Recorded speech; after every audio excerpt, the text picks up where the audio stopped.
તાપી જિલ્લાના સોનગઢમાં શિક્ષણ અને સેવાના ત્રિવેણી સંગમ સમાન જ્ઞાનધારા પાઠશાળાનો વાર્ષિક ઉત્સવ ખૂબ જ ભવ્ય રીતે ઉજવવામાં આવ્યો. માનવતા જાગૃતિ ટ્રસ્ટ દ્વારા સંચાલિત આ અનોખી પાઠશાળા બાળકોએ વર્ષ 2025-26 દરમિયાન શૈક્ષણિક ક્ષેત્રે જે સિદ્ધિ મેળવી છે તેનાથી સમગ્ર વિસ્તાર ગૌરવ અનુભવી રહ્યો છે. સોનગઢમાં માનવતા જાગૃત ટ્રસ્ટ સંચાલિત જ્ઞાનધારા પાઠશાળાનો વાર્ષિક મહોત્સવ ભવ્ય રીતે ઉજવાયો. 153 વિદ્યાર્થીઓ પરીક્ષામાં સફળ. સોનગઢ ખાતે માનવતા જાગૃત ટ્રસ્ટ દ્વારા સંચાલિત જ્ઞાનધારાનો વાર્ષિક મહોત્સવ ખૂબ જ હર્ષોલ્લાસ સાથે ઉજવવામાં આવ્યો હતો. આ કાર્યક્રમમાં વિદ્યાર્થીઓની શૈક્ષણિક સિદ્ધિઓને બિરદાવવા સાથે સાંસ્કૃતિક કાર્યક્રમોનું સુંદર આયોજન કરવામાં આવ્યું હતું. વર્ષ 2025-26 દરમિયાન સીઈટી અને જવાહર નવોદય વિદ્યાલયની પ્રવેશ પરીક્ષામાં જ્ઞાનધારા પાઠશાળા સાથે સંકળાયેલા 450થી વધુ વિદ્યાર્થીઓએ પરીક્ષા આપી હતી, જેમાંથી કુલ 153 બાળકોએ સફળતા મેળવી તાપી જિલ્લાનું નામ રોશન કર્યું છે. જેમાં 101 વિદ્યાર્થીઓ સીઈટીમાં અને 52 વિદ્યાર્થીઓ જવાહર નવોદય વિદ્યાલયમાં પ્રવેશ મેળવવામાં સફળ રહ્યા હતા. આ તમામ તેજસ્વી વિદ્યાર્થીઓને ટ્રસ્ટ દ્વારા ટ્રોફી અને મેડલ આપી સન્માનિત કરવામાં આવ્યા હતા. આ પ્રસંગે માનવતા જાગૃત ટ્રસ્ટના રાષ્ટ્રીય અધ્યક્ષ શ્રી ભરતભાઈ લિંબાચિયા, સોનગઢ નગરપાલિકાના આકારણી અધ્યક્ષ શ્રી કિશોરભાઈ ચૌધરી, તાપી જિલ્લા યુવા મોરચાના અધ્યક્ષ શ્રી શુભમ જોશી, સોનગઢ કોલેજના પ્રોફેસર શ્રી ઉમંગભાઈ ચૌધરી ઉપસ્થિત રહ્યા હતા. આ ઉપરાંત ખોગલગામ શાળાના પ્રિન્સિપાલ શ્રી સંદીપભાઈ પટેલ, દુમદા શાળાના પ્રિન્સિપાલ શ્રી શિવાનંદભાઈ, ટ્રસ્ટના શહેર પ્રમુખ શ્રી ગાંગજીભાઈ, જિલ્લા પ્રમુખ શ્રી આશીષભાઈ પ્રજાપતિ અને દિવ્યાંગ સેવા કમિટીના અધ્યક્ષ શ્રી વિનોભાઈ ચૌધરી સહિતના અગ્રણીઓએ હાજરી આપી હતી. કાર્યક્રમ દરમિયાન નાના બાળકો દ્વારા રજૂ કરવામાં આવેલ સાંસ્કૃતિક કૃતિઓએ સૌને મંત્રમુગ્ધ કર્યા હતા. અંતમાં શ્રી ભરતભાઈ લિંબાચિયાએ તમામ મહેમાનોનો આભાર માનતા જ્ઞાનધારાના શિક્ષિકા બહેનોના સમર્પણ અને સખત મહેનતને આ સફળતાનો શ્રેય આપ્યો હતો. વધુમાં તેમણે અપીલ કરી હતી કે ટ્રસ્ટ દ્વારા સંચાલિત પિતાશ્રીનું ઘર માટે જો કોઈ જરૂરિયાતમંદ બાળક ધ્યાનમાં આવે તો સંસ્થાનો સંપર્ક કરવો, જેથી જ તેવા બાળકોના જીવનમાં સકારાત્મક પરિવર્તન લાવી શકાય. મારું નામ ભરત લિંબાચિયા, માનવતા જાગૃત ટ્રસ્ટના અધ્યક્ષ શ્રી. આજનો કાર્યક્રમ મુખ્યતઃ જે અમારી જે 45 જ્ઞાનધારા ચાલે છે તાપી જિલ્લામાં, એને અનુલક્ષીને અમે વાર્ષિક મહોત્સવ રાખ્યો છે. અને એનો ઉદ્દેશ્ય એ કે જે અમે છેલ્લા 4 વર્ષથી ખૂબ જ અથાગ પ્રયત્ન કરી રહ્યા છીએ કે અહીંયાના તાપી જિલ્લામાં જે વિદ્યાર્થીઓ જે મહેનત કરે છે અને એમને જ્ઞાનધારામાં અભ્યાસ કરીને એકલવ્ય, નવોદય, સીઈટીમાં એક્ઝામ આપીને જેઓ ખૂબ ઉચ્ચ જ્ઞાન લઈ અને તેમાં પ્રવેશ મેળવી શકે, એના માટે અમે જ્ઞાનધારા અમારું માનવતા જાગૃત ટ્રસ્ટના દરેક શિક્ષકો ખૂબ જ અથાગ પ્રયત્ન કરી રહ્યા છીએ. અને અમને આજે સારું એવું રિઝલ્ટ મળ્યું છે કે જ્યારે અમે પહેલા વર્ષે શરૂ કર્યું હતું ત્યારે અમારા ફક્ત 4 બાળકો પાસ થયા હતા. બીજા વર્ષે અમારા 21 બાળકો પાસ થયા. ત્રીજા વર્ષે અમારા 121 બાળકો પાસ થયા. અને આ વર્ષે અમે જે પ્રયત્ન હતો અમારો 150+ જવાનો, તો આ વર્ષે અમારા 153 બાળકો સીઈટીમાં અને નવોદયમાં પાસ થયા છે. એનો અમને ખૂબ જ ગર્વ છે અને આનંદ છે. ભવિષ્યમાં અમારો મુખ્ય હેતુ એ છે કે અમે તાપી જિલ્લામાં એક એવી શાળા ઊભી કરીએ કે જેને અમે ગુરુકુળનું નામ આપીને એક સારા એવા બાળકો તૈયાર થાય આ જિલ્લામાં. અને જે સીઈટી અને નવોદય જે ઉચ્ચ શિક્ષણ આજે ભારત સરકાર આપી રહી છે અને જે બાળકોને તૈયાર કરી રહ્યા છે, ખરેખર અમને ખૂબ ગર્વ છે કે અમે ભારતીય છીએ. અને તાપી જિલ્લામાં અમને એક અવસર મળ્યો છે કાર્ય કરવાનો કે અહીંયાના બાળકોનું પણ નામ ખૂબ આગળ વધે અને તાપી જિલ્લાનું નામ ખૂબ આગળ જાય, એના માટે આજે અમે ખૂબ પ્રયત્ન કરી રહ્યા છીએ. અને તે બાળકો આગળ જઈને આજે ભારત દેશનું નામ રોશન કરે, તાપી જિલ્લાનું નામ રોશન કરે, એનો અમારો પ્રયત્ન છે. આપનું નામ? મારું નામ આશિષ કુમાર બાબુભાઈ પ્રજાપતિ. હું ઉત્તર ગુજરાત સાબરકાંઠા જિલ્લામાંથી બિલોંગ કરું છું. તાપી જિલ્લામાં આવું અમારા માટે મહસ એક સંજોગ છે. પણ અહીંયા આવ્યા પછી અમને એવું લાગ્યું કે ખરેખર આ વિસ્તારના બાળકો માટે એજ્યુકેશન બહુ મહત્વનો ભાગ ભજવી શકે એમ છે. તો માનવતા જાગૃત ટ્રસ્ટના સંસ્થાપક શ્રી રાષ્ટ્રીય અધ્યક્ષ શ્રી ભરતભાઈ લિંબાચિયાના સહયોગથી એમને અમને એક ચાન્સ આપ્યો કે જેનાથી અમે તાપી જિલ્લામાં આદિવાસીઓના બાળકો માટે એમના ભણતર માટે કંઈક કરી શકીએ. અને એમના પ્રયત્ન થકીને અમારા જ્ઞાનધારાની ટીમ થકી આજે તાપી જિલ્લાની અંદર અમે માનવતા જાગૃત ટ્રસ્ટ દ્વારા સંચાલિત જ્ઞાનધારા સર્વાંગી વિકાસ માટેની એક અનોખી પાઠશાળાનું અમે સંચાલન કરીએ છીએ. અમારી સંસ્થાનો ઉદ્દેશ એક જ છે કે ટ્રાઇબલ એરિયામાં અંદરના ગામડાઓમાં જ્યાં સરકારની ફેસિલિટી નથી પહોંચી શકતી ત્યાં ગાડી એ બાળકોની જરૂરિયાત પ્રમાણે, બીજું કંઈ નહીં તો અભ્યાસની વ્યવસ્થા અમે લોકો પહોંચાડીએ, અભ્યાસની સગવડ અમે લોકો પહોંચાડીએ. અને એ સિદ્ધાંતને સિદ્ધ કરવા માટે અમે લોકો છેલ્લા 2022થી જ્ઞાનધારા સર્વાંગી વિકાસ માટેની એક અનોખી પાઠશાળા અહીંયા તાપી જિલ્લાની અંદર ચલાવી રહ્યા છીએ. જ્યારે અમે શરૂઆત કરી ત્યારે સીઈટી એ વખતે તો એકલવ્ય રેસિડેન્શિયલ સ્કૂલ કહેતા હતા, પણ અત્યારે કોમન એન્ટ્રન્સ એક્ઝામ ગવર્મેન્ટે કરી દીધું છે.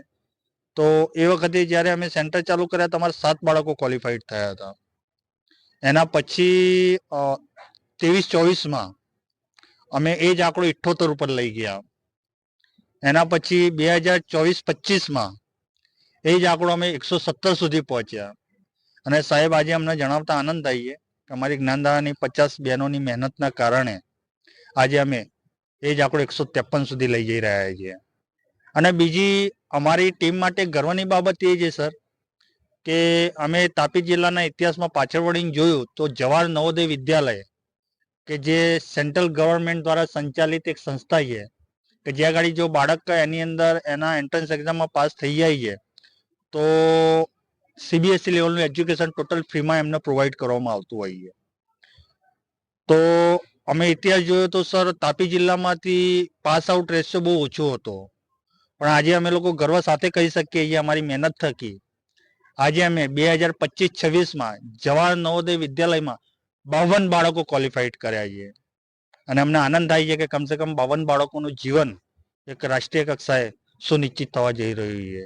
તો હું તાપી જિલ્લાના દરેક નાગરિકને પણ અભિનંદન આપું છું અને અમારી જોડે જોડાયેલા દરેક બેનને પણ અભિનંદન આપું છું. ખાસ કરીને માનવતા જાગૃત ટ્રસ્ટના સંસ્થાપક શ્રી ભરતભાઈ લિંબાચિયાનો હું આભાર માનીશ કે જેમના સહકાર વગર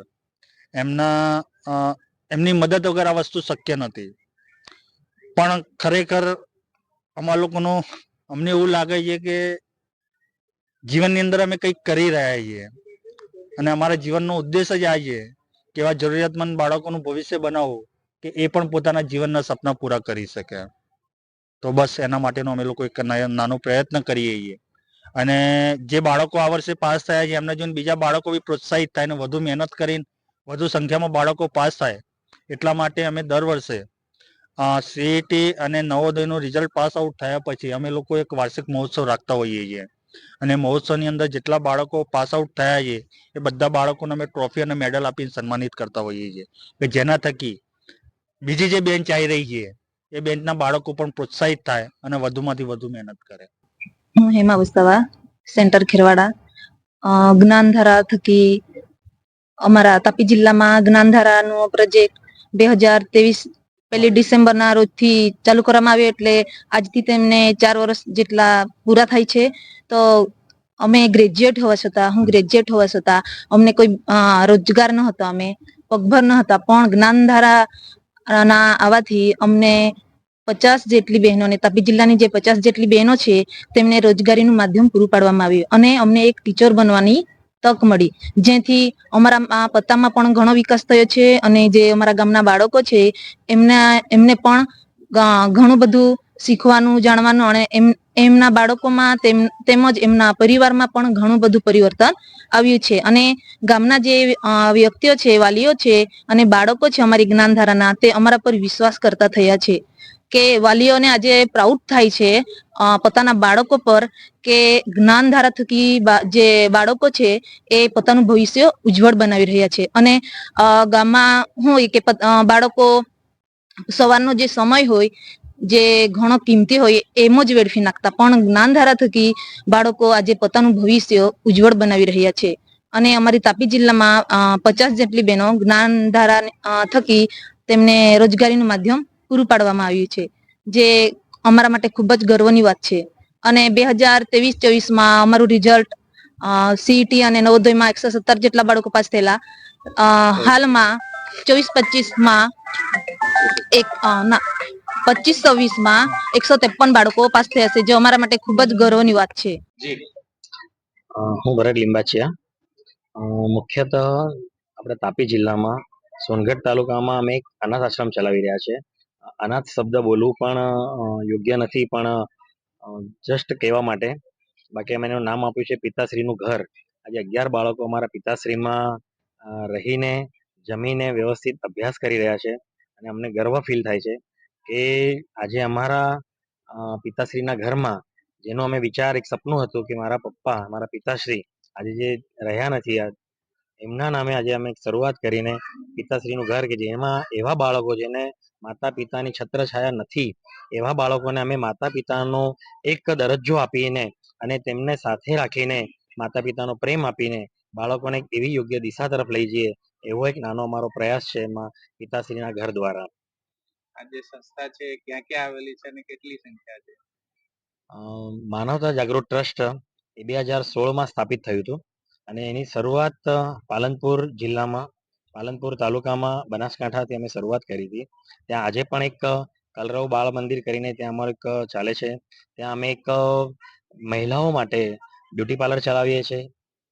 બીજું મુખ્ય મુંબઈની અંદર મહારાષ્ટ્રમાં અમે આવેલા એવા ઘણા એવા બાળકો છે જે યોગ્ય દિશામાં ન રહીને નશો કરતા હતા, ભંગારનું કામ કરતા હતા. એવા બાળકોને અમે ગુરુકુળમાં લાવીને એ બાળકોને તૈયાર કરીએ છીએ. આજે અમારા ગુરુકુળમાં 40 વિદ્યાર્થીઓ અભ્યાસ કરી રહ્યા છે, વિના મૂલ્યે અભ્યાસ કરે છે. અને મુખ્ય જે અમારા દાતાઓ છે એમનો ખૂબ સહકાર છે, જેના દ્વારા ટ્રસ્ટમાં સરસ એવું કાર્ય થઈ રહ્યું છે. અને અમે વિના મૂલ્યે દરેક જગ્યાએ અમે કાર્ય કરીએ છીએ.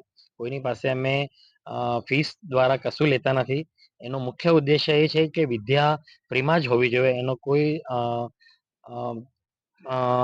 કહીએ ને કે ન હોવું જોઈએ એ પ્રમાણે અમે ફીસ ન હોવી જોઈએ, એ રીતે અમે વિના મૂલ્યે આજે દરેક જગ્યાએ અમે કાર્ય કરી રહ્યા છે. મુખ્ય તાપી જિલ્લામાં અમારા જ્ઞાનધારાનો ખૂબ મોટો પ્રોગ્રામ ચાલી રહ્યો છે અને અમને ખૂબ આનંદ છે કે અમારા બહેનો ખૂબ જ સરસ એવી પ્રવૃત્તિ કરી રહ્યા છે અને ખૂબ મહેનત કરી રહ્યા છે અને એનું રિઝલ્ટ આજે અમને સારું એવું જોવા મળી રહ્યું છે. બીજું મુખ્ય કે આજે અમારા સંસ્થામાં 3 દિવ્યાંગ ભાઈઓ એટલું સરસ કામ કરી રહ્યા છે કે જેનો અમને પ્રાઉડ ફીલ થાય છે અને દરેકને પ્રેરણા મળે એ થકીથી એવો અમારો ઉદ્દેશ્ય છે. તાપી જિલ્લામાં જ્યારે આપની આ સંસ્થા ચાલી રહી છે, તો એ તાપી જિલ્લામાં જે આવા કોઈક બાળકો હોય કે આવા કોઈક હોય એમના માટે શું સંદેશ આપશો? તાપી જિલ્લામાં અમારો ઉદ્દેશ્ય જ એ છે કે તાપી જિલ્લાને આપણે જે રીતે પણ થઈ શકે તે રીતે કઈ રીતે યોગ્ય દિશામાં ઉપર લઈ જઈએ, એજ્યુકેશન માધ્યમથી, શારીરિક માધ્યમથી, બૌદ્ધિક માધ્યમથી, તેની માટે શું કરી શકીએ તે દરેક પ્રયાસ અમે માનવતા જાગૃત ટ્રસ્ટ દ્વારા અમે કરી રહ્યા છીએ. અને બીજું ખાસ એ પણ કહેવાનું કે તાપી જિલ્લામાં જે પણ એવા અનાથ બાળકો છે કે જેમના માતા પિતાની છત્રછાયા નથી, એને અમે એક આશરો આપશું, અમારી ત્યાં અમને યોગ્ય સંસ્કાર આપશું અને એમને સારો અભ્યાસ મળે, સારા યોગ્ય દિશામાં જઈ શકે તેના માટે અમે ખૂબ પ્રયત્ન કરી રહ્યા છીએ.